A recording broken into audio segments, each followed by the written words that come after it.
উৎস তালনবমী। গল্পটির উৎস বিভূতিভূষণের লেখা তালনবমী ১৯৪৪ গল্পগ্রন্থ। এটি ছোটদের জন্য লেখা বিভূতিভূষণের একমাত্র গল্প সংকলন। এতে আছে মোট ১০টি গল্প। বিষয় ও সংক্ষেপ। ভাদ্র মাসে টানা ঝমঝম বৃষ্টি পড়ছে। গ্রামের গরিব ব্রাহ্মণ ক্ষুদিরাম ভট্টাচার্যের সংসারে খুব অভাব। ঘরে খাবার প্রায় নেই। তার দুই ছেলে নেপাল, বয়স ১২ বছর, ও গোপাল, বয়স ১০ বছর, অনেক সময় পেট ভরে খেতে পায় না। একদিন তারা পেটে খিদে নিয়েই উঠোনে বসেছিল। ঠিক তখন পাড়ার একটু সচ্ছল বাড়ির শিব বারুজ্যের ছেলে চুনি সেখান দিয়ে যাচ্ছিল। নেপাল তাকে ডেকে কথা বলে। চুনি জানায়, জটি পিসিমাদের বাড়িতে মঙ্গলবার তালনবমীর ব্রত হবে। সেই দিন তালের পিঠেও বড়া, পায়েস সহ নানা রকম ভালো খাবার রান্না হবে। অনেক লোককে নিমন্ত্রণ করা হবে। এই কথা শুনে নেপাল ও গোপাল খুব আনন্দ পায়। তারা ভাবে, নিশ্চয় তাদেরও নিমন্ত্রণ করা হবে। ফেরার পথে তারা জটি পিসিমার বাড়িতে যায়।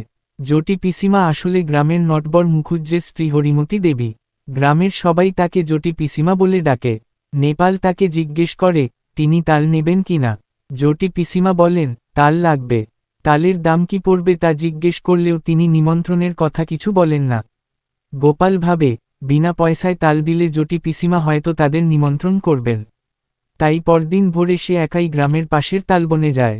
উত্তরপাড়ার চাষি গণেশ কাওড়া তাকে জানায় যে, সেখানে বড্ড সাপের ভয়। ভয় গোপাল দিঘির তালপুকুরের বনে ঢোকে। অনেক কষ্টে কাদা আর জলের মধ্যে থেকে কয়েকটি তাল খুঁজে পায়। তার মধ্যে দুটো ভালো তাল নিয়ে সে জটি পিসিমার বাড়িতে দিয়ে আসে। জটি পিসিমা তাল নিয়ে নেন, কিন্তু তালের দাম দেন না, নিমন্ত্রণের কথাও বলেন না। সারাদিন গোপাল তালনবমীর দিনের অপেক্ষা করতে থাকে। রাতে ঘুমের মধ্যে স্বপ্ন দেখে, সে জটি পিসিমাদের বাড়িতে খেতে বসেছে। জটি পিসিমা তাকে খুব আদর করে খাওয়াচ্ছেন। সামনে অনেক রকম খাবার সাজানো। কাকুরির ডালনা, মুগের ডাল, গরম গরম তিল পিতুলি, তালের বড়া আর সুগন্ধি পায়েস। জটি পিসিমার বড় মেয়ে লাবণ্য বারবার তার থালায় তিল পিতুলি দিয়ে দিচ্ছে। গোপাল খুব আনন্দ করে খেতে থাকে। একটার পর একটা খাবার খায়। চারদিকে সুস্বাদু রান্নার গন্ধে তার মন ভরে যায়। সবাই খাওয়া শেষ করলেও সে তখনও খেতে থাকে। ঠিক সেই সময় হঠাৎ তার ঘুম ভেঙে যায়। তখন সে বুঝতে পারে, এতক্ষণ যা দেখছিল সবই ছিল স্বপ্ন। পরদিন মঙ্গলবার, তালনবমীর দিন। গোপাল সকাল থেকে বাড়ির দরজার সামনে বসে থাকে। সে ভাবে, এখনই কেউ এসে তাকে নিমন্ত্রণ করবে। কিন্তু অনেক সময় কেটে যায়, তবু কেউ আসে না। এরপর সে দেখে, পাড়ার অনেক লোক জটি পিসিমাদের বাড়ির দিকে যাচ্ছে।